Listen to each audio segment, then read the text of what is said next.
അപ്പോൾ പുള്ളി എന്നെ ചലഞ്ച് ചെയ്തു. പുള്ളി പറഞ്ഞു, I think you are very shy to go on the stage, that's why എന്ന് പറഞ്ഞു. സ്റ്റേജ് ഫിയർ ആണെന്ന് പറഞ്ഞു. ഈ അവസാനത്തെ 2 ആഴ്ച എന്ന് പറഞ്ഞാൽ ഒരു പീക്ക് വീക്ക് എന്ന് പറയും. നമ്മുടെ ഡയറ്റ് മാറുന്നു, നമ്മുടെ എക്സസൈസ് മാറുന്നു, നമ്മുടെ കാർഡിയോ മാറുന്നു. It's A sacrifice, commitment, consistency, ഇതെല്ലാം ഉണ്ട്. അതിന് പുറമെ ഇത് വളരെ കോസ്റ്റ്ലി ആയിട്ടുള്ള ഒരു സ്പോർട്ടാണ്. ആ 1 മണിക്കൂർ ഇപ്പം നമുക്ക് സ്പെൻഡ് ചെയ്യാൻ സമയമില്ല എന്നുണ്ടെങ്കിൽ നമ്മൾ കൊടുക്കാൻ പോകുന്ന ഒരു വലിയ വിലയാണ്.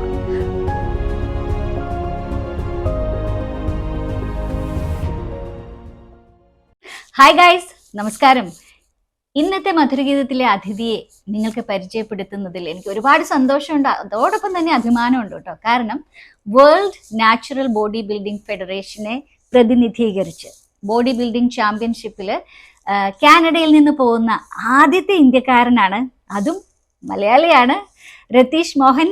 രതീഷ്, ആദ്യം തന്നെ കൺഗ്രാറ്റുലേഷൻസ്. അയ്യോ, ഒരു വിരലൊടിഞ്ഞു എന്നാ തോന്നണേ.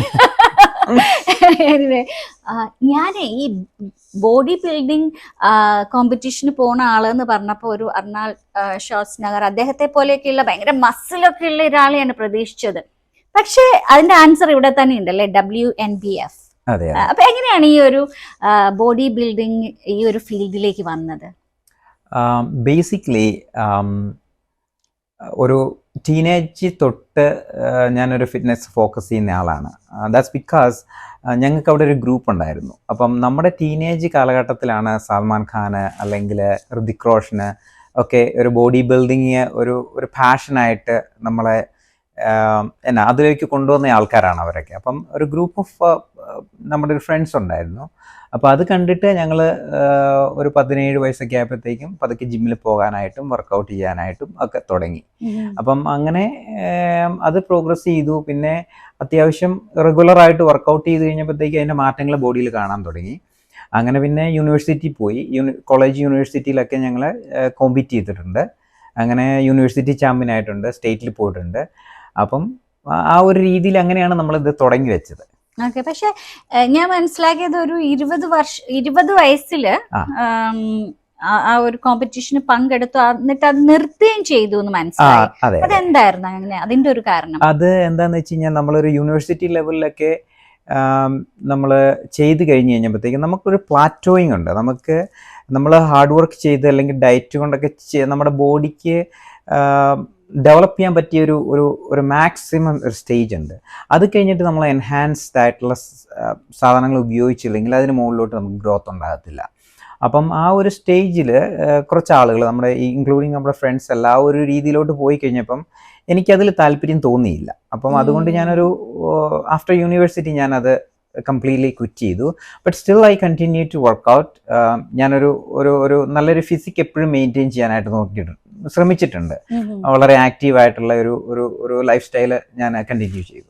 അപ്പൊ ഈ സ്റ്റിറോയിഡ് ഒന്നും ഉപയോഗിക്കുന്ന ആ ഒരു രീതിയോട് താല്പര്യം ഇല്ലാത്തത് കൊണ്ടാണ് ഈ ഒരു നാച്ചുറൽ ബോഡി ബിൽഡിംഗിലേക്ക് വന്നത്? തീർച്ചയായിട്ടും. ഇപ്പം ബിന്ദു പറഞ്ഞു പോണക്ക് ആദ്യം തന്നെ ഇങ്ങനെ പറഞ്ഞു കഴിഞ്ഞപ്പം എക്സ്പെക്ട് ചെയ്തത് ഒരു ഭയങ്കര ജയാന്റിക് ആയിട്ടുള്ള ഒരാളാണ്. അപ്പം ശരിക്കും ഈ നാച്ചുറൽ ബോഡി ബിൽഡേഴ്സ് എന്ന് പറഞ്ഞു കഴിഞ്ഞാൽ അവർ they are called the sleep build. അതായത് നമ്മൾ ഷർട്ടൊക്കെ ഇട്ട് കണ്ടു കഴിയുമ്പോഴത്തേക്കും അവർ വളരെ സ്മോൾ ആയിട്ടുള്ള ഒരു ഫിസിക്കായിട്ട് തോന്നും.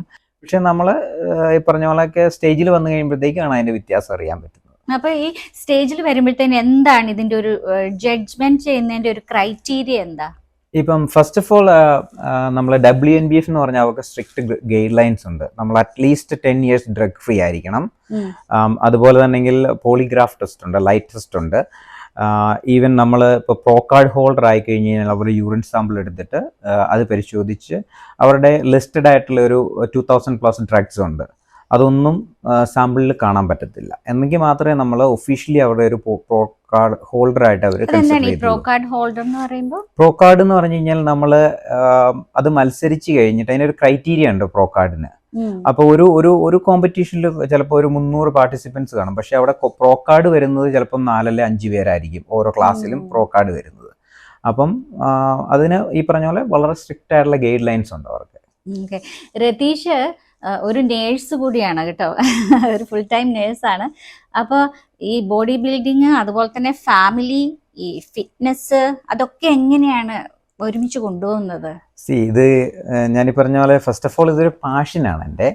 പിന്നെ എനിക്ക് വളരെ സ്ട്രോങ് ആയിട്ടുള്ള ഫാമിലി സപ്പോർട്ടുണ്ട്. എൻ്റെ വൈഫ് ഷീസ് ഓൾസോ നേഴ്സ്. ഞങ്ങൾ ഈ പറഞ്ഞ കണക്ക് ഇൻക്ലൂഡിങ് മീൽ പ്രിപ്പ്, അല്ലെങ്കിൽ ഞാൻ ചിലപ്പം നമുക്ക് പീക്ക് വീക്ക് എന്നൊക്കെ പറഞ്ഞിട്ടുണ്ട്. ഈ മത്സരത്തിന് ഒരാഴ്ച 2 ആഴ്ച മുമ്പ് നമ്മുടെ ഫുള്ള് റൊട്ടീൻസ് എല്ലാം മാറും. നമ്മൾ ചിലപ്പോൾ എക്സ്ട്രാ അവേഴ്സ് ജിമ്മിൽ സ്പെൻഡ് ചെയ്യേണ്ടി വരും. അല്ലെ അതുപോലത്തെ കാർഡിയോ, ചിലപ്പോൾ നമ്മൾ ഒരു 10 കിലോമീറ്ററൊക്കെ ഡെയിലി നടക്കാനായിട്ടൊക്കെ എക്സ്ട്രാ ടൈം വേണം. അപ്പം ലിബിയാണ് എന്നെ സപ്പോർട്ട് ചെയ്യുന്നത്. എക്സ്ട്രാ ടൈം എനിക്ക് അതിന് വേണ്ടിയിട്ട് തന്ന് പിള്ളേരുടെ കാര്യങ്ങളെല്ലാം ടേക്ക് കെയർ ചെയ്തിട്ട് അങ്ങനെ ഒരു വളരെ ഫാമിലി സപ്പോർട്ട് ഇല്ലാതെ നമുക്ക് ഇത്രയും ഒരു മുന്നോട്ട് പോകാൻ പറ്റത്തില്ല. നമുക്കൊരു അതെ ടീം വർക്കാണ്. നമുക്കൊരു നോർമൽ ഫിസിക്ക് മെയിൻറ്റെയിൻ ചെയ്ത് ഒരു ഹെൽത്തി ലൈഫ് സ്റ്റൈലിന് വലിയ പ്രശ്നമില്ല. പക്ഷെ നമ്മളൊരു കോമ്പറ്റീറ്റീവ് ലെവലിലോട്ട് വന്നു കഴിയുമ്പോഴത്തേക്കും നമുക്ക് അതിനകത്ത് എക്സ്ട്രാ എഫേർട്ടും എക്സ്ട്രാ സപ്പോർട്ടും ഇല്ലാതെ മുന്നോട്ട് പോകാൻ പറ്റത്തില്ല.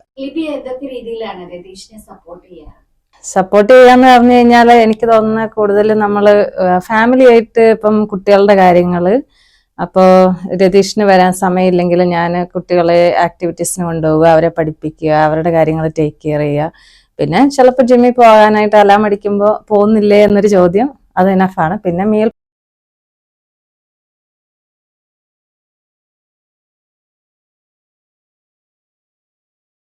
ജോലിക്ക് പോകുന്ന സമയത്ത് 2-3 ദിവസങ്ങളിലൊക്കെ വീട്ടിൽ നിന്ന് അവേ ആയിരിക്കും. ആ ടൈമിലെല്ലാം നമ്മൾ വെളിയിൽ നിന്ന് ഫുഡ് കഴിച്ചു കഴിഞ്ഞാൽ നമ്മുടെ ഡയറ്റ് മീറ്റ് ചെയ്യാൻ പറ്റത്തില്ല. ആ സമയത്ത് നമ്മൾ പറ്റുന്ന പോലെ മീൽ പ്രോട്ടീനും കാർബോഹൈഡ്രേറ്റ്സും ഒക്കെ പറ്റുന്ന അളവിലും ഒക്കെ ചെയ്ത് പാക്ക് ചെയ്ത് കൊടുത്തു വിടാനൊക്കെ ശ്രമിക്കാറുണ്ട്. അപ്പൊ അത് നമ്മളെ വെളിയിൽ നിന്ന് ഫുഡ് കഴിക്കാതെ നമ്മുടെ ഡയറ്റിൽ സ്റ്റേ ചെയ്യാനായിട്ട് ഹെൽപ്പ് ചെയ്യുന്നു. അപ്പൊ ഒരു ഡേ എങ്ങനെയാണ് as A body builder? Body building എന്ന് പറഞ്ഞു കഴിഞ്ഞാൽ ഞാനിപ്പോൾ കോമ്പീറ്റ് ചെയ്യാൻ തുടങ്ങിയത് ഈ 24 വർഷത്തിന് ശേഷം ഈ 3 മാസം മുമ്പാണ് ഞാൻ കോമ്പീറ്റ് ചെയ്തത്. അപ്പം അതൊരു സ്റ്റോറിയാണ്. അതെന്താന്ന് വെച്ച് കഴിഞ്ഞാൽ എൻ്റെ ബ്രദർ ഒരു ബോഡി ബിൽഡറാണ്, എൻ്റെ കസിൻ ബ്രദർ. അപ്പൊ പുള്ളി മിസ്റ്റർ ഇന്ത്യ. അപ്പം ഫാമിലിപരമായിട്ട് നിങ്ങൾക്ക് അസുഖം ഉണ്ടല്ലേ?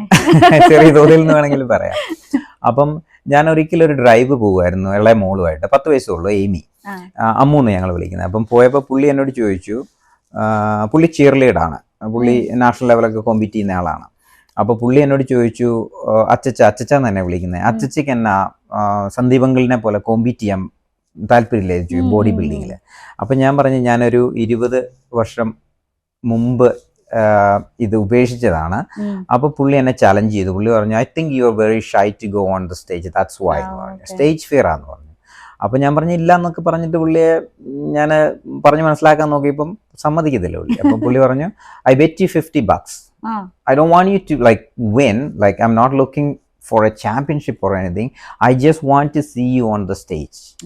If you can do that, I'll give you $50. അങ്ങനെ ആ ചലഞ്ച് അക്സെപ്റ്റ് ചെയ്തിട്ടാണ് ഞാൻ ഫസ്റ്റ് ഈ WNBF-ന്റെ ഒണ്ടേരിയോയിലെ ചാമ്പ്യൻഷിപ്പിന് പോയത്. പക്ഷെ ഞാൻ അങ്ങനെയൊന്നും വിചാരിക്കുന്നില്ലായിരുന്നു. പക്ഷെ അവിടെ തന്നെ നമുക്ക് പ്രോ കാർഡ് കിട്ടി. അപ്പം അതൊരു ഭയങ്കര ഒരു എൻകറേജ്മെന്റ് ആയിരുന്നു. അപ്പൊ ഈ ഇരിക്കുന്ന ട്രോഫികൾക്കും മെഡലുകൾക്കും ഒക്കെ ഒരുപാട് കഥ പറയാനുണ്ടാകുമല്ലോ. എന്തെങ്കിലും ഒന്ന് എൻലൈറ്റൻ ചെയ്യാവോ ഞങ്ങളെ? അത് ഇതിപ്പം ഈ കറ്റാന എന്ന് പറഞ്ഞു കഴിഞ്ഞാൽ നമ്മൾ WNBF-ന്റെ ഒരു റെക്കഗ്നീഷൻ ആണ്. അത് പ്രോ കാർഡ് വിന്നേഴ്സിനാണ് അവര് ഈ കറ്റാന കൊടുക്കുന്നത്. അത് കഴിഞ്ഞിട്ട് ഈ കാണുന്ന മെഡൽസ് എല്ലാം അവിടുന്ന് നമ്മൾ അച്ചീവ് ചെയ്തതാണ്. അപ്പൊ ഇത് ഇപ്രാവശ്യം ആൽബർട്ടയിൽ ഉണ്ടായിരുന്നു? ഇല്ല, ഇത് നമ്മള് ടൊറന്റോയിൽ വെച്ചിട്ടായിരുന്നു. അതൊരു പ്രൊഫഷണൽ ചാമ്പ്യൻഷിപ്പ് ആയിരുന്നു. അപ്പൊ അവിടെ നമ്മള് ഈ പ്രോ കാർഡ് കിട്ടി കഴിഞ്ഞു കഴിഞ്ഞാൽ നമുക്ക് ഇന്റർനാഷണൽ കോമ്പീറ്റ് ചെയ്യാം. അപ്പൊ WNBF-ന്റെ സൂപ്പർ പ്രോ എന്ന് പറയും. അതായത് പല സ്ഥലങ്ങളിൽ നിന്നുള്ള ഈ പ്രോ കാർഡ് കിട്ടിയ ആൾക്കാർ തങ്ങളിലൊരു മത്സരമാണ് സൂപ്പർ പ്രോ. അപ്പൊ ആ സൂപ്പർ പ്രോ കോമ്പറ്റീഷനിൽ ആൽബർട്ടയിൽ വെച്ചായിരുന്നു. അപ്പം അവിടെ നമ്മൾ കോമ്പീറ്റ് ചെയ്ത് കഴിഞ്ഞപ്പോൾ ആ സൂപ്പർ പ്രോയ്ക്കകത്ത് നമുക്ക് ഫസ്റ്റ് പ്ലേസ് വന്നിട്ട് അതിൽ നമ്മൾ ചാമ്പ്യൻഷിപ്പ് കിട്ടി. അപ്പം അതിനുശേഷം ഞാനൊരു വേറൊരു ഫെഡറേഷനാണ് CPA എന്ന് പറയുന്നത്. ആ CPAയിൽ കോമ്പീറ്റ് ചെയ്യാനായിട്ട് പോയി 2 ആഴ്ച മുമ്പ്. ഞാൻ 5 ഡിഫറെൻറ്റ് കാറ്റഗറിയിൽ കോമ്പീറ്റ് ചെയ്തു. അത് 5ലും നമുക്ക് ഫസ്റ്റ് പ്ലേസ് ഉണ്ടായിരുന്നു വിത്ത് ഗോൾഡ്. അപ്പം അങ്ങനെയാണ് അതിന്റെ ഒരു വളർച്ച എന്ന് വേണമെങ്കിൽ പറയാം.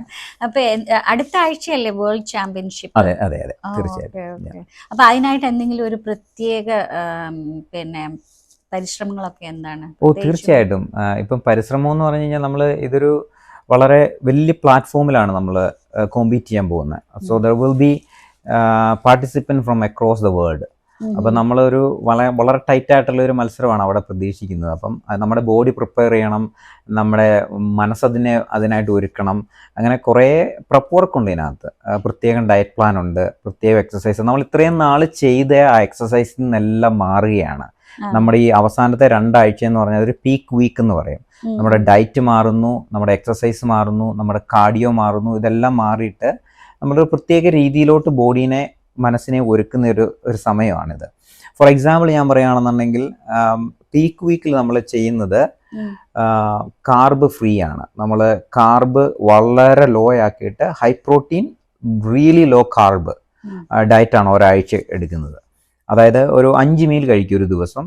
Four example 100 gram rice plus 150 grams of shredded chicken, maybe 8 to 10 asparagus. അതാണ് 5 നേരം നമ്മൾ കഴിക്കുന്നത്. അപ്പം നമ്മൾ എന്നിട്ട് അത് കഴിച്ചിട്ട് വാട്ടർ വേറെ മാനിപ്പുലേഷൻ ഉണ്ട് അതിനകത്ത്. അത് കഴിച്ചിട്ട് നമ്മൾ 5 ദിവസം കൊണ്ട് അപ്പം നമ്മുടെ ബോഡി നമ്മൾ ഭയങ്കര ഡിപ്ലീഷനിലോട്ട് പോവുകയാണ്. ഇപ്പം 5 ദിവസം ഈ ഡയറ്റ് എടുത്തു കഴിഞ്ഞ് കഴിയുമ്പോഴത്തേക്കും നമ്മുടെ ബോഡി ഒരു ഭയങ്കരമായിട്ട് ഒരു കാർബ് ഡിപ്ലീഷനിൽ വന്നിരിക്കുകയാണ്.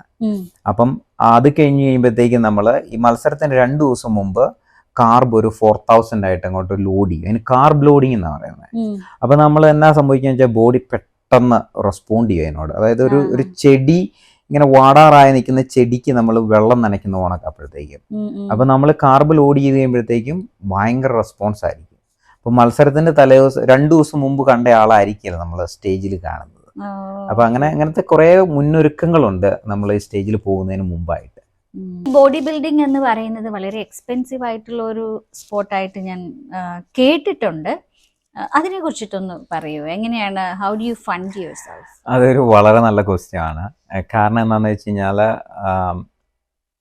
ബോഡി ബിൽഡിംഗ് എന്ന് പറയുന്നത് നമ്മൾ വെളിയിൽ നിന്ന് നോക്കുന്നത് പോലെ അല്ല കാര്യങ്ങൾ. അതായത് ഇതിനകത്ത് lots of sacrifice, commitment, consistency ഇതെല്ലാം ഉണ്ട്. അതിന് പുറമെ ഇത് വളരെ കോസ്റ്റ്ലി ആയിട്ടുള്ള ഒരു സ്പോർട്ടാണ്. ഇപ്പം ഞാൻ 3 മാസമായിട്ടുള്ള മത്സരിക്കാൻ തുടങ്ങിയിട്ട് ഈ 3 മാസത്തിനുള്ളിൽ ഞാൻ 3 കോമ്പറ്റീഷൻ അറ്റൻഡ് ചെയ്തു. ഓൾമോസ്റ്റ് അപ്രോക്സിമേറ്റ്ലി $12,000 ഞാൻ എൻ്റെ പോക്കറ്റിൽ നിന്ന് പേ ചെയ്തു അതിനായിട്ട്. ട്രാവൽ, രജിസ്ട്രേഷന്, ഹോട്ടൽ ഇതെല്ലാം കൂടെ ആയിട്ട്. പിന്നെ ഔട്ട് ഓഫ് പ്രൊവിൻസ് ആയിരുന്നു 2 കോമ്പറ്റീഷൻസ്. അപ്പോൾ ഇതെല്ലാം കൂടെ വന്നു കഴിഞ്ഞാൽ ഇത് വളരെ കോസ്റ്റ്ലി ആയിട്ടുള്ളൊരു സ്പോർട്ടാണ്. അപ്പം അതൊരു വളരെ നല്ല ക്വസ്റ്റ്യൻ ആണ്. അപ്പം സ്പോൺസേഴ്സിനെ നോക്കുന്നുണ്ടല്ലേ? അതെ, തീർച്ചയായിട്ടും. എനിക്കിപ്പോൾ ഒരു 2-3 സ്പോൺസേഴ്സ് വില്ലിങ് ആയിട്ട് നമ്മളെ ഹെൽപ്പ് ചെയ്യാനായിട്ട് വന്നിട്ടുണ്ട്. കുറച്ച് കോസ്റ്റ് എനിക്ക് ആ സ്പോൺസർഷിപ്പിലൂടെ കവർ ചെയ്യാൻ പറ്റിയിട്ടുണ്ട്. ഇനി വരുന്നതിനാണെങ്കിലും. അപ്പം first of all I am really thankful to Maple Leaf Home Health Care and Nipsing Healthcare. They're from North Bay. And also James Auto Groups. അവരെല്ലാം നമ്മളെ സ്പോൺസർ ചെയ്യാനായിട്ട് മുന്നോട്ട് വന്നിട്ടുള്ള ആൾക്കാരാണ്. അതുപോലെ ഈ മത്സരത്തിന്റെ ആ ഒരു ദിവസം ഉണ്ടല്ലോ, മെന്റലി എങ്ങനെയാണ്? How do you prepare your self? ആ ഒരു സ്റ്റേറ്റ് ഓഫ് മൈൻഡ് എന്താണ്? മെന്റലി ലൈക്ക് ഐ സെഡ്, നമ്മൾ വളരെ പ്രാക്ടീസ് ചെയ്ത് വളരെ ഫോക്കസ് ചെയ്ത് നമ്മുടെ ബോഡി പ്രിപ്പയർ ചെയ്യുന്ന പോലെ തന്നെ ഇമ്പോർട്ടൻ്റ് ആണ് നമ്മൾ ഈ സ്റ്റേജിലോട്ട് പോകുമ്പോൾ നമ്മുടെ മെൻറ്റാലിറ്റി എന്ന് പറയുന്നത്. കാരണം most of the competitors are there equally good. So the first, second, third, it's going to be the same. But the champion is determined by the posing. So നമ്മളൊരു ഡാൻസർ ഡാൻസ് ചെയ്യുന്ന കണക്ക്, അല്ലെങ്കിൽ ഒരാൾ പാട്ട് പാടുന്ന കണക്ക്, നമ്മൾ സ്റ്റേജിൽ നമ്മളെ എങ്ങനെ, നമുക്ക് എന്തോ ചില ആൾക്കാരുണ്ട് നല്ല ഫിസിക്കായിരിക്കും, പക്ഷെ അവർക്ക് ചിലപ്പോൾ 4th ആയി പോകും. പക്ഷേ ചിലപ്പം അത്രയും ബോഡി ഇല്ലാത്ത ഒരാൾ ചിലപ്പോൾ ഫസ്റ്റ് ചെയ്യും. കാരണം എന്താണെന്ന് വെച്ച് കഴിഞ്ഞാൽ അവർ നമ്മൾ സ്റ്റേജിൽ എങ്ങനെ പ്രസൻറ്റ് ചെയ്യുന്നു എന്നുള്ളതാണ്. അപ്പം അത് നമ്മൾ നമ്മുടെ ബോഡിയെ പ്രിപ്പയർ ചെയ്യുന്ന പോലെ തന്നെ മനസ്സിനെ പ്രിപ്പയർ ചെയ്തിട്ട് വളരെ കോൺഫിഡൻ്റ് ആയിട്ട് നമ്മളെ സ്റ്റേജിൽ പ്രസന്റ് ചെയ്യുക എന്നുള്ളത് വളരെ ഇമ്പോർട്ടൻ്റ് ആണ്. ആ ഒരു മത്സര ബുദ്ധി മൈൻഡിൽ ഉണ്ടാവാറുണ്ടോ? തീർച്ചയായിട്ടും. നമ്മളെല്ലാവരും സ്റ്റേജിൽ കയറുമ്പം എനിക്ക് ചാമ്പ്യൻ ആകണം, അല്ലെ എനിക്ക് വിന്നർ ആകണം എന്നുള്ള ഒരു മെന്റാലിറ്റിയിലാണ് എല്ലാവരും വരുന്നത്. ഞാൻ എല്ലാവിധ സ്പോർട്സിലും വളരെ ആക്റ്റീവായിട്ടുള്ള ഒരാളായിരുന്നു. ഞാനിപ്പം ഞാൻ കാനഡയ്ക്ക് വന്നു കഴിഞ്ഞിട്ട് ഒരു 4 വർഷത്തോളം ഞാൻ ഒൻറ്റേരിയോയ്ക്ക് വേണ്ടിയിട്ട് പ്രൊവിൻഷ്യൽ ടീമിൽ ക്രിക്കറ്റ് കളിച്ചിട്ടുണ്ട്. അപ്പം എല്ലാ സ്പോർട്സിലും കാണുന്നേക്കാട്ടുപരി നമ്മൾ ഈ ബോഡി ബിൽഡിങ്ങിലെ ഒരു പ്രത്യേകത ഞാൻ മനസ്സിലാക്കിയെന്ന് വെച്ച് കഴിഞ്ഞാൽ ആൾക്കാർ കുറച്ചുകൂടി ജെന്യൂൻ ആണ്. എന്ന് വെച്ച് കഴിഞ്ഞാൽ ഈവൻ ദോ നമ്മളെല്ലാവരും ഒരേ ഗോളിന് വേണ്ടിയിട്ട് സ്റ്റേജിൽ മത്സരിക്കുകയാണെങ്കിലും ഈ മത്സരത്തിന് മുന്നോടിയായിട്ട് നമ്മൾ സ്റ്റേജിൽ പോകുമ്പോഴാണെങ്കിലും അങ്ങോട്ടും ഇങ്ങോട്ടും അപ്രിഷ്യേറ്റ് ചെയ്യുക, അല്ലെ കഴിഞ്ഞിട്ട് മത്സരം കഴിഞ്ഞ് എന്നിട്ട് നമ്മളെ അവർ കൺഗ്രാജുലേറ്റ് ചെയ്യുക. അതൊക്കെ വളരെ അത് നമ്മൾ ചുമ്മാ പറയാനായിട്ട് പറയുന്നതല്ല, അത് വളരെ അവരുടെ ഹാർട്ടിൽ നിന്ന് വരുന്നതാണ്. ഇപ്പം ഈ 3 മത്സരത്തിനുള്ളിൽ തന്നെ ഞാൻ ഒത്തിരി ഫ്രണ്ട്സിനെ കിട്ടിയിട്ടുണ്ട് എനിക്ക്. അപ്പം ഞാൻ ആദ്യമായിട്ട് കാണുന്ന ആൾക്കാരാണ്. അപ്പോൾ അവർ മിക്കവാറും എനിക്ക് മെസ്സേജ് അയക്കും, പ്രിപ്പ് എങ്ങനെ പോകുന്നു, അടുത്ത വേൾഡ് ചാമ്പ്യൻഷിപ്പിന് എങ്ങനെ പോകുന്നു, ഞാൻ എന്തെങ്കിലും ചെയ്തു തരണോ എന്ന് ചോദിച്ച് വളരെ ജെന്യൂൻ ആയിട്ടുള്ള കുറേ ആൾക്കാരെ കണ്ടുമുട്ടാൻ പറ്റി എനിക്ക് ഇതിനകത്ത് നിന്ന്. നിങ്ങളുടെ ശരീരത്തിനൊക്കെ നല്ല തിളക്കാണല്ലോ സ്റ്റേജിൽ വരുമ്പോഴത്തേന്, എന്താണ് വെളിച്ചെണ്ണയാണോ? ഇല്ലില്ല, അതെന്താന്ന് വെച്ച് കഴിഞ്ഞാൽ പണ്ട് നമ്മളെ നാട്ടിലൊക്കെ ഞാൻ പറഞ്ഞില്ലേ ഒരു 10-20 വർഷം മുമ്പൊക്കെ എന്ന് പറഞ്ഞാൽ ആ ഒരു സ്റ്റൈലായിരുന്നു. ഇപ്പോഴും നമ്മുടെ നാട്ടിൽ സാധാരണ ബ്രഷിംഗ് ആണ്, എന്ന് വെച്ചാൽ റോളർ വെച്ചിട്ട് ചെയ്യുന്ന ഒരു സംഭവമാണ്. ഇവിടെ നമ്മൾ കൂടുതലും ചെയ്യുന്നത് ടാനിങ് എന്നാണ് പറയുന്നത്, സ്പ്രേ ആണ് ടാൻ ചെയ്യുന്നത്.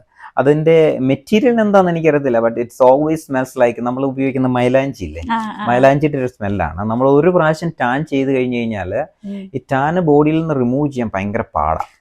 അതിപ്പം ഞാൻ ആദ്യത്തെ മത്സരം കഴിഞ്ഞപ്പോൾ ഒരു 2-3 ആഴ്ച എടുത്തു എൻ്റെ ശരീരത്തിൽ നിന്ന് അത് പോകാനായിട്ട്. പിന്നെ ലിബി എവിടെയൊക്കെയോ സെർച്ച് ചെയ്ത് കണ്ടുപിടിച്ചു, നമ്മൾ ഒലിവ് ഓയിൽ മേത്ത് തേച്ച് കുറച്ച് നേരം ഇരുന്ന് കഴിഞ്ഞ് കഴിഞ്ഞാൽ വ്യത്യാസം വരുന്നു. അപ്പം 2ാമത്തെ കോമ്പറ്റീഷനിൽ ഞാൻ ലിബി പറഞ്ഞ കണക്ക് ഒലിവ് ഓയിൽ മേത്ത് തേച്ച് ഒരു 10 മിനിറ്റ് ഇരുന്ന് കഴിഞ്ഞപ്പോഴത്തേക്കും പിന്നെ വൈപ്പ് ചെയ്ത് കഴിഞ്ഞപ്പോൾ ഇത് വളരെ സ്മൂത്തായിട്ട് പോകാൻ തുടങ്ങി.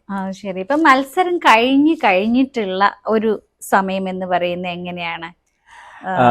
മത്സരം ഇപ്പം നമ്മൾ പല രീതിയിൽ നമുക്ക് ഇതിനെ എടുക്കാം. അതായത് ഇപ്പം ഒരു മത്സരം കഴിഞ്ഞിട്ട് ബാക്ക് ടു ബാക്ക് വേറെ മത്സരം വരുന്നുണ്ടെന്നുണ്ടെങ്കിൽ നമ്മൾ we are gonna be on the same track. അല്ലാന്നുണ്ടെങ്കിൽ ഇപ്പൊ ഞാൻ ഈ വേൾഡ് ചാമ്പ്യൻഷിപ്പ് കൂടെ കഴിഞ്ഞ് കഴിഞ്ഞാൽ പിന്നെ എനിക്ക് ഓഫ് സീസൺ വരുവാണ്. അപ്പൊ ഓഫ് സീസൺ വന്നു കഴിയുമ്പോഴത്തേക്ക് എൻ്റെ ഡയറ്റ് മാറും, എൻ്റെ വർക്കൗട്ട് പ്ലാൻ മാറും, എല്ലാം മാറും. അപ്പം അതെല്ലാം മാറ്റി കഴിഞ്ഞ് കഴിയുമ്പോഴത്തേക്കും നമ്മൾ പിന്നെ ഇപ്പം അടുത്ത വർഷത്തേക്കുള്ള കോമ്പറ്റീഷന് വേണ്ടി ബോഡീനെ ഒരുക്കുന്ന ഒരു സമയമാണ്. അപ്പം അത് ഓഫ് സീസണിൽ നമുക്കിപ്പോൾ എവിടെയെങ്കിലും ഒരു പോരായ്മ ഉണ്ടെന്നുണ്ടെങ്കിൽ അത് പരിഹരിക്കാനുള്ള സമയമാണ് നമുക്ക് ഈ ഓഫ് സീസൺ. അങ്ങനെ എന്തെങ്കിലും ഒരു പോരായ്മ, അങ്ങനെ ഒന്ന് ഇംപ്രൂവ് ചെയ്യണം എന്നുള്ള ഒരു ഏരിയ ഉണ്ടോ? അതുപോലെ ഒരു കോച്ച് ഉണ്ടോ? തീർച്ചയായിട്ടും എനിക്കൊരു കോച്ചുണ്ട്. ഞാൻ കാൽഗരിയിൽ മത്സരിച്ച് കഴിഞ്ഞപ്പം പുള്ളി എന്നെ ഇങ്ങോട്ട് വന്ന് ഇൻട്രൊഡ്യൂസ് ചെയ്തിട്ട് പുള്ളി എന്നോട് ചോദിച്ചു പുള്ളിയുടെ ടീമിൽ കൂടാൻ താല്പര്യമുണ്ടെന്ന്. പുള്ളിയുടെ ക്ലയൻസ് എല്ലാം ഹാൻഡ് പിക്ഡ് ആണ്. പുള്ളി ഇങ്ങനെ എവിടെയെങ്കിലും പോയി നല്ല പൊട്ടൻഷ്യൽ ഉള്ള ആൾക്കാരെ ചൂസ് ചെയ്തിട്ട് പുള്ളി ട്രെയിൻ ചെയ്യുകയാണ്. അപ്പം പുള്ളി ശരിക്കും പറഞ്ഞു കഴിഞ്ഞാൽ IFFB എന്ന് പറയുന്നൊരു ഫെഡറേഷൻ ഉണ്ട്, നമ്മൾ ഒളിമ്പിയയ്ക്കുള്ള പ്രീ ക്വാളിഫയർ ആണ്. അപ്പോൾ പുള്ളി എന്നെ കണ്ടു കഴിഞ്ഞപ്പോൾ പറഞ്ഞു നമ്മൾ ട്രെയിൻ ചെയ്ത് കഴിഞ്ഞാൽ മാസ്റ്റേഴ്സ് കാറ്റഗറി, അതായത് 40+ മെൻസ് ഫിസിക്കിൽ നല്ലൊരു പൊട്ടൻഷ്യൽ ഉണ്ട്. അപ്പം നമുക്ക് ഈ ഓഫ് സീസണിൽ അതിനുവേണ്ടി വർക്ക് ചെയ്യാമെന്ന് പുള്ളി പറഞ്ഞിട്ടുണ്ട്. അപ്പം ഓൾറെഡി നമ്മൾ കഴിഞ്ഞ കാൽഗരിയിൽ പോയ ചാമ്പ്യൻഷിപ്പിൽ വിന്നറായിരുന്നു. അപ്പം നമ്മൾ IFFB pro championship 2026 already qualify ചെയ്തിട്ടുണ്ട്.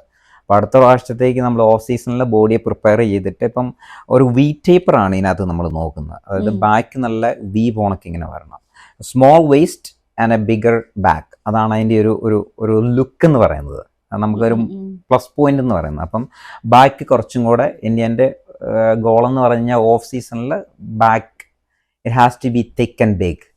സോ അതിന് വേണ്ടിയിട്ടാണ് അടുത്തത്. എന്റെ അടുത്ത് പറഞ്ഞിട്ടുണ്ടായിരുന്നു രാവിലെ ഒരു 4:15 എഴുന്നേക്കും അല്ലേ?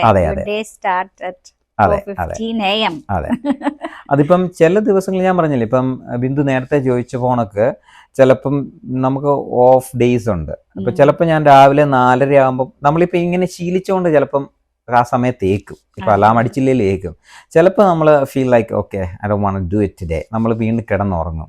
പക്ഷേ ഉറങ്ങിക്കഴിഞ്ഞ് കഴിഞ്ഞാൽ നമ്മൾ നേരത്തെ കുറച്ച് കഴിഞ്ഞ് കഴിയുമ്പോഴത്തേക്കും നമുക്കൊരു ഗിൽറ്റി ഫീലിംഗ് വരും.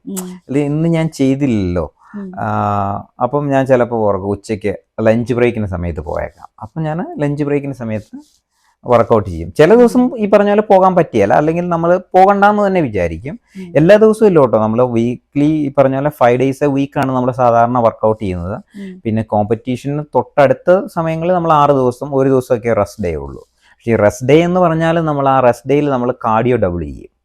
നമ്മളിപ്പോൾ സാധാരണ ഒരു 12,000 സ്റ്റെപ്സ് നമ്മൾ വാക്ക് ഔട്ട് സൈഡ് ചെയ്യുന്നുണ്ടെങ്കിൽ അത് 25,000 നമ്മൾ കാർഡിയോ കൂട്ടും.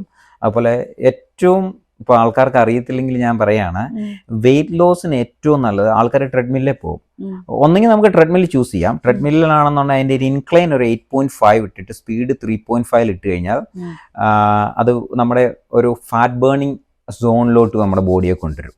അപ്പം അതാണ് ഏറ്റവും നല്ല. സാധാരണ ഇപ്പം മുട്ടിന് വേദനയൊക്കെ ഉള്ള ആൾക്കാർക്ക് ഞാൻ അതാണ് റെക്കമെൻഡ് ചെയ്യുന്നത്. അപ്പം നമ്മുടെ എപ്പോഴും കൺസിസ്റ്റൻ്റ്ലി നമ്മൾ ആ സ്പീഡിൽ ആ ഇൻക്ലൈനിൽ പോയി കഴിഞ്ഞാൽ ഒരു ഫാറ്റ് ബേണിംഗ് സോണിലാണ് ബോഡി എന്ന് പറയുന്നത്. അതല്ല, വളരെ ആക്റ്റീവ് ആയിട്ടുള്ള ആൾക്കാരാണ് ഞാൻ ചെയ്യുന്നത് സ്റ്റെയർ മാസ്റ്റർ എന്ന് പറയുന്നൊരു സംഭവം. നമ്മൾ സ്റ്റെയർ കയറുന്നത്. അപ്പം സ്റ്റെയർ മാസ്റ്റർ വളരെ വളരെ എഫിഷ്യൻ്റ് ആയിട്ടുള്ള ഒരു മെഷീനാണ്, ഒരു എക്സസൈസ് ആണ് നമുക്ക് വെയിറ്റ് ലോസിനായിട്ട്. Okay okay. ഇത് പറഞ്ഞപ്പോഴത്തേനും എനിക്കറിയാം ഫിറ്റ്നസ്സിൽ നിന്നും ബോഡി ബിൽഡിങ്ങിൽ വന്നു. ഇതിനെ ഒരു നെക്സ്റ്റ് ലെവലിലേക്ക് കൊണ്ടുപോകണമെന്ന് ആഗ്രഹമുണ്ട്. അതാണ് വെൽനെസ് എന്ന് പറയുന്നത്. കാരണം എന്നും നമുക്കിങ്ങനെ ബോഡി ബിൽഡറായിട്ട് ഇരിക്കണമെന്നുള്ള ഒരു ചിന്ത ഉണ്ടെന്ന് എനിക്ക് തോന്നുന്നില്ല. പക്ഷെ വെൽനെസ്സിലേക്ക് അതിനെ ഒന്ന് ഫോക്കസ് ചെയ്യണമെന്ന് പറഞ്ഞിട്ടുണ്ടായിരുന്നല്ലോ, അതിനെ കുറിച്ചിട്ടൊന്ന്. തീർച്ചയായിട്ടും. എൻ്റെ ഇപ്പം എനിക്ക് ഈ വേൾഡ് ചാമ്പ്യൻഷിപ്പ് കഴിഞ്ഞു കഴിഞ്ഞാൽ എനിക്കൊരു ഓൺലൈൻ കോച്ചിങ് സ്റ്റാർട്ട് ചെയ്യാനായിട്ട് താല്പര്യമുണ്ട്.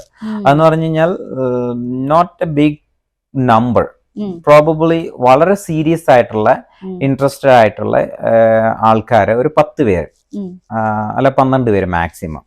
അപ്പം കാരണം ഞാനിത് എന്താ വെച്ചാൽ ഞാനിപ്പോൾ ഹെൽത്ത് കെയർ വർക്ക് ചെയ്യാം. ഞാനിപ്പോൾ ഒരു 28 വർഷമായിട്ട് വർക്കൗട്ട് ചെയ്യുന്ന ഒരു മനുഷ്യനാണ്. അതായത് കൺസിസ്റ്റൻ്റ് ആയിട്ട് എൻ്റെ വെയിറ്റ് മോണിറ്റർ ചെയ്ത് ഒരു ഹെൽത്തി ലൈഫ് സ്റ്റൈലിൽ പോകുന്ന ആളാണ്. അതോടൊപ്പം എനിക്കൊരു 20 വർഷത്തെ ഹെൽത്ത് കെയർ എക്സ്പീരിയൻസ് കൂടെ ഉണ്ട്. ഞാനൊരു 12 വർഷത്തോളം കാത്ത് ലാബിലാണ് വർക്ക് ചെയ്തത്. അപ്പോൾ ഒത്തിരി ആൻജിയോപ്ലാസ്റ്റി, ആൻജിയോഗ്രാം, അല്ലെങ്കിൽ ഈ പറഞ്ഞ പോലെ സെറിബ്രൽ സ്റ്റെൻറ്റിങ്, അങ്ങനെ ഒത്തിരി കണ്ടിട്ടുണ്ട്. അപ്പം ഞാൻ ഈ കണ്ടിട്ടുള്ളതിനകത്ത് വളരെ സർപ്രൈസിംഗ്ലി നമ്മൾ ഒരു 40 to 50 yearsന് ഇടയ്ക്കുള്ള ഒത്തിരി പേരെ ഞാൻ കണ്ടിട്ടുണ്ട്.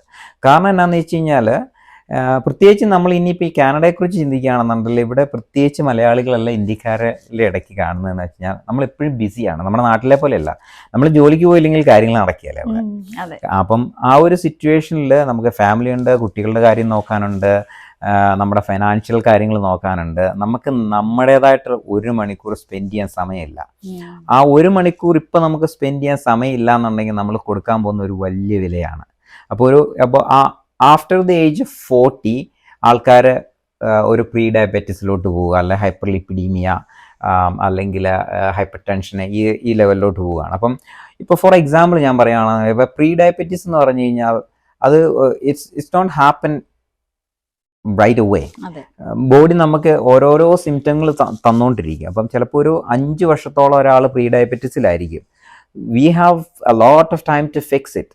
നമ്മൾ അപ്പോൾ അത് ഫിക്സ് ചെയ്തില്ല, നമ്മളൊരു ഇനിഷ്യേറ്റീവ് എടുത്തില്ലെന്നുണ്ടെങ്കിൽ നമ്മളൊരു 45-ാമത്തെ വയസ്സ് തൊട്ട് ഗുളിക കഴിക്കേണ്ടി വരും. പിന്നെ അത് ലൈഫ് ലോങ് ആയിട്ട് പോകും. ഇപ്പോൾ കൊളസ്ട്രോളിനാണെങ്കിലും ഷുഗറിനാണെങ്കിലും മരുന്ന് തുടങ്ങി കഴിഞ്ഞാൽ അത് നിർത്തുക എന്നുള്ളത് വളരെ ബുദ്ധിമുട്ടായിരുന്നുള്ള കാര്യമാണ്, അറിയാമല്ലോ. അപ്പം നമ്മൾ 1 മണിക്കൂർ സമയം നമുക്ക് വേണ്ടിയിട്ട് സ്പെൻഡ് ചെയ്യാനുണ്ടെന്നുണ്ടെങ്കിൽ നമുക്കിത് വളരെ ഒരു വർഷങ്ങൾ പോസ്റ്റ്പോൺ ചെയ്യാം. അൾട്ടിമേറ്റ്ലി നമ്മളെല്ലാവരും മരുന്ന് കഴിക്കേണ്ടി വരുന്ന ഒരു സ്റ്റേജ് വരും. പക്ഷേ അത് നമുക്ക് ചിലപ്പോൾ ഒരു 60 വയസ്സായിട്ട് തുടങ്ങിയാൽ മതിയായിരിക്കും. അപ്പം അങ്ങനെയുള്ള വളരെ സീരിയസ് ആയിട്ടുള്ള ആൾക്കാരെ ഫോക്കസ് ചെയ്തുകൊണ്ട് ഞാനൊരു ട്രെയിനിങ് പ്രോഗ്രാം സ്റ്റാർട്ട് ചെയ്യാനായിട്ട് ഇങ്ങനെ ആലോചിക്കുന്നുണ്ട്. പ്രത്യേകിച്ചും എൻ്റെ ഏജിലുള്ള അല്ലെ നമ്മുടെ ഒരു കൾച്ചർ ഫുഡ്. അപ്പം എൻ്റെ ഒരു അഡ്വാൻറ്റേജ് എന്ന് പറഞ്ഞാൽ നമുക്ക് ഈ പറഞ്ഞ ഇത്ര നാളത്തെ എക്സ്പീരിയൻസ് ഉണ്ട്. അപ്പം ആൾക്കാരുടെ ബയോമെട്രിക്സ് എന്താണ് പ്രശ്നങ്ങൾ, ഇപ്പം ബാക്കിയുള്ള ആൾക്കാരിൽ നിന്ന് ഞാനിപ്പോൾ ഒരു ക്ലയൻറ്റിനെ എടുക്കുകയാണെന്നുണ്ടെങ്കിൽ ഫുൾ ബോഡി നമ്മൾ ഹെഡ് ടു ടോ അസസ്മെൻറ്റ് വിത്ത് അവരുടെ ബേസ് ലൈൻ ബ്ലഡ് വർക്ക്, അതായത് CBC, TSH, RFT, LFT full നോക്കിയിട്ട് അവർക്ക് വേറെ എന്തെങ്കിലും പ്രശ്നങ്ങളുണ്ടോ എന്നും കൂടെ മനസ്സിലാക്കിയതിന് ശേഷം മാത്രമേ നമുക്ക് അവർക്ക് ഹെൽപ്പ് ചെയ്യാൻ പറ്റുള്ളൂ. അല്ലെങ്കിൽ നമ്മൾ ഒത്തിരി കാര്യങ്ങൾ ആലോചിക്കേണ്ടതുണ്ട് ഒരാളെ നമ്മൾ കമ്മിറ്റ് ചെയ്ത് ട്രെയിൻ ചെയ്യുന്നതിന് മുന്നേ. അപ്പം വളരെ ഡീറ്റെയിൽ ആയിട്ട് നോക്കിയിട്ട് വളരെ സീരിയസ് ആയിട്ടുള്ള ആൾക്കാരുണ്ടെന്നുണ്ടെങ്കിൽ എനിക്ക് അങ്ങനെ ഒരു താല്പര്യമുണ്ട്. അത് നല്ലൊരു ഇനിഷ്യേറ്റീവ് ആയിരിക്കും. ഒരുപാട് ആളുകൾ അതിൽ നിന്ന് ബെനിഫിറ്റ് ഉണ്ടാവുകയും ചെയ്യും ആളുകൾക്ക്. തീർച്ചയായിട്ടും. പിന്നെ ഒരു കാര്യം എനിക്ക് പറയാനുള്ളതെന്ന് വെച്ച് കഴിഞ്ഞാൽ നമ്മുടെ ഒരു ആൾക്കാരിൽ കണ്ടുവരുന്നൊരു സംഭവം എന്ന് വെച്ച് കഴിഞ്ഞാൽ നമ്മുടെ ഇന്ത്യക്കാരല്ലെങ്കിൽ കേരളത്തിൽ പൊതുവെ എല്ലാവരെയും ഒരു ജനറലൈസ്ഡ് എന്ന് വേണമെങ്കിൽ നമുക്ക് പറയാൻ പറ്റും. ഇപ്പോൾ ഒരു 70 കിലോ ഉള്ള ഒരാൾ പറയുകയാണ്, ഓക്കെ എനിക്ക് വെയിറ്റ് കുറയ്ക്കണം, എനിക്ക് വെയിറ്റ് കുറയ്ക്കണം, എൻ്റെ ടാർഗറ്റ് വെയിറ്റ് എനിക്കൊരു 60 kg ആക്കണം. ആരെക്കൊണ്ടും വെയിറ്റ് കുറയ്ക്കാൻ പറ്റും. അതായത് കാലറി കുറച്ചിട്ട് നമ്മൾ സാധാരണ ഒരു മനുഷ്യൻ കഴിക്കുന്ന 2200 തൊട്ട് 2500 കാലറിയാണ് നമ്മളൊരു ദിവസം കഴിക്കുന്നത്. അപ്പോൾ വെയിറ്റ് കുറയ്ക്കേണ്ടപ്പോൾ ഇദ്ദേഹം ഈ 2200 എന്നുള്ളത് ഒരു 1500 കാലറി ആവും. വളരെ പാടാണ് 1500 കാലറിയിൽ ലൈഫ് മുന്നോട്ട് കൊണ്ടുപോകുക എന്നുള്ളത്. എന്നിട്ട് വർക്കൗട്ട് ചെയ്ത് ജിമ്മിൽ പോയി അല്ലെ വെളിയിൽ നടന്ന് ഈ 60 കിലോ എന്നുള്ളത് നമ്മൾ 70 കിലോ എന്നുള്ളത് 60 കിലോ ആക്കും. പക്ഷേ 60 കിലോ ആക്കി കഴിഞ്ഞാൽ നമ്മുടെ ടാർഗറ്റ് ഗോൾ അച്ചീവ് ചെയ്തു. ടാർഗറ്റ് ഗോൾ അച്ചീവ് ചെയ്തതിന് ശേഷം എത്ര നാൾ നമ്മളെ കൊണ്ട് ഈ 1500 കാലറിയിൽ പോകാൻ പറ്റും? അല്ലെ ഈ കൺസിസ്റ്റന്റ് ആയിട്ട് ഇങ്ങനെ വർക്കൗട്ട് ചെയ്തുകൊണ്ട് പോകാൻ പറ്റും? പിന്നെ നമ്മൾ നമ്മുടെ നോർമൽ ഫുഡ് ഹാബിറ്റ്, നോർമൽ ലൈഫിലോട്ട് തിരിച്ചു പോയി കഴിയുമ്പോൾ ഒരു 4 മാസം കൊണ്ട് പഴയ വെയിറ്റ് തിരിച്ചു കയറും. അപ്പോൾ ആൾക്കാർക്ക് ഇതിനെക്കുറിച്ച് വലിയ അവയർനെസ് ഇല്ല. അത് വളരെ സയൻറ്റിഫിക്കലി നമ്മൾ അതിനെ അപ്രോച്ച് ചെയ്ത് കഴിഞ്ഞാൽ നമുക്ക് ഈ പറഞ്ഞ പോലെ 2200 കാലറി തൊട്ട് 2500 കാലറി വരെ നമുക്ക് കഴിക്കുകയും ചെയ്യാം. നമ്മൾ ഈ കുറച്ച വെയിറ്റ് ഈ 70 കിലോ എന്നുള്ളത് 60 കിലോ ആക്കിയത് ആ 60 കിലോയെ തന്നെ നമുക്ക് കൊണ്ടുപോകാനും പറ്റും. അതിന് നമ്മൾ റിവേഴ്സ് ഡയറ്റിംഗ് എന്നാണ് പറയുന്നത്. അതിന് നമുക്ക് ഇങ്ങനെ വളരെ എഫിഷ്യൻ്റ് ആയിട്ടുള്ള ഒരു ട്രെയിനർ വേണം. റിവേഴ്സ് ഡയറ്റിങ് നമ്മൾ ക്ലയൻറ്റുമായിട്ട് ആലോചിച്ച് ചെയ്യുന്ന ഒരു കാര്യമാണ്. I can guarantee that the wait is gonna B remaining the same if you do it properly. Sustain ആയിട്ട് കൊണ്ടുപോകാൻ പറ്റും. അല്ലെങ്കിൽ ഇതിനകത്തൊരു പോയിന്റ് ഇല്ല. നമ്മൾ കഷ്ടപ്പെട്ട് പട്ടിണി കിടന്ന് എക്സസൈസ് ചെയ്ത് കുറച്ചിട്ട് 4 മാസം കൊണ്ട് നമ്മൾ തിരിച്ച് നമുക്ക് ഇഷ്ടപ്പെട്ട ഭക്ഷണം കഴിച്ച് കഴിയുമ്പോഴത്തേക്ക് അത് തിരിച്ച് കയറുക എന്ന് പറഞ്ഞു കഴിഞ്ഞാൽ അതിനകത്തൊരു പോയിന്റ് ഇല്ല. ഇത് സെയിം ടൈം നമുക്ക് ഇഷ്ടമുള്ള ഭക്ഷണം കഴിക്കാൻ പറ്റും, പക്ഷെ നമുക്കത് അബ്യൂസ് ചെയ്യാൻ പറ്റത്തില്ല. നമുക്ക് ഇഷ്ടമുള്ള ഭക്ഷണങ്ങൾ കഴിക്കാൻ പറ്റും, നമുക്ക് കാലറി നോർമൽ ഒരു മനുഷ്യൻ കഴിക്കുന്ന കാലറി കഴിക്കാൻ പറ്റും, അതേസമയം നമുക്ക് വളരെ ഹെൽത്തി ആയിട്ടുള്ള ഒരു വെയിറ്റ് മെയിൻറ്റെയിൻ ചെയ്യാൻ പറ്റും. ചില സമയത്തൊക്കെ നമുക്ക് രാവിലെ എഴുന്നേൽക്കുമ്പോഴത്തേക്കും നമ്മളൊക്കെ മനുഷ്യരല്ലേ, അയ്യോ ഇന്ന് എനിക്ക് പറ്റില്ല അല്ലെങ്കിൽ ടയേർഡാണ്, അങ്ങനെയുള്ള സംഭവമൊന്നും ഇല്ലേ നിങ്ങൾക്ക്? തീർച്ചയായിട്ടും ഉണ്ട്. നമ്മൾ we all are human beings, right? So അതിനെ നമ്മൾ എങ്ങനെ ഓവർകം ചെയ്യുന്നു എന്നുള്ളതാണ്. ചില സമയത്ത് നമുക്ക് ഭയങ്കര ഡീമോട്ടിവേറ്റഡ് ആയിട്ട് തോന്നും. നമുക്ക് തോന്നും ഓക്കെ ഇന്ന് പറ്റത്തില്ല, അല്ലെ നാളെ പറ്റത്തില്ല, അങ്ങനെ ചിലപ്പം 1, 2, 3 ദിവസം വരെ വരും. പക്ഷെ അത് കഴിഞ്ഞിട്ട് നമ്മൾ അതിനെ ബ്രേക്ക് ചെയ്ത് ഓവർകം ചെയ്ത് ബാക്ക് ടു ട്രാക്ക്, അവിടെയാണ് നമ്മുടെ വിജയം. എനിക്കുണ്ട് അങ്ങനത്തെ ദിവസങ്ങൾ. അതായത് ചില ദിവസം 2 ദിവസം നമ്മൾ sometimes I feel like I need rest. അപ്പം അത് കഴിഞ്ഞിട്ട് പിന്നെ നമ്മൾ തിരിച്ച് ട്രാക്കിലോട്ട് വരുന്നു. ഓക്കെ, ഇനി ഞാനൊന്ന് ഒരു സദ്യ ഇവിടെ വെച്ചിട്ടൊന്ന് ഒന്ന് ടെംപ്റ്റ് ചെയ്യാൻ നോക്കിയാൽ അതിനകത്തുനിന്ന് എന്ത് കഴിക്കും? നല്ല കുത്തരിച്ചോറും സാമ്പാറും. അതിപ്പോ അതിന് ഉത്തരം മത്സരമാണെന്ന്. അതെ, അപ്പം അതിന് ശരിയായിട്ടുള്ള ഉത്തരം ലിപിക്ക് പറയാൻ പറ്റും. കാരണം എന്താന്ന് വെച്ച് കഴിഞ്ഞാല് ഞാൻ വീക്കെൻഡ്സിൽ കുക്കിംഗ് മിക്കവാറും ഞാൻ ഏറ്റെടുക്കും. കാരണം ബിരിയാണി ഉണ്ടാക്കാറുണ്ട്. അപ്പം ഞാൻ ബിരിയാണി ഉണ്ടാക്കുമ്പം അത് അവർ കഴിക്കുമ്പോൾ ഞാനത് നോക്കിയിരുന്ന് അവർ കഴിക്കുന്നത് കാണുന്നതാണ് ഒരു സന്തോഷം. എന്നാലും ഞാനത് കഴിക്കാറില്ല. ആണോ? ബിരിയാണിയാണോ ലെഗ് ഡേ ആണോ ഇഷ്ടം? ലെഗ് ഡേ ആണോ ബിരിയാണി ആണോ ഇഷ്ടമെന്നോ? ഞാൻ ലെഗ് ഡേ എടുക്കുള്ളൂ.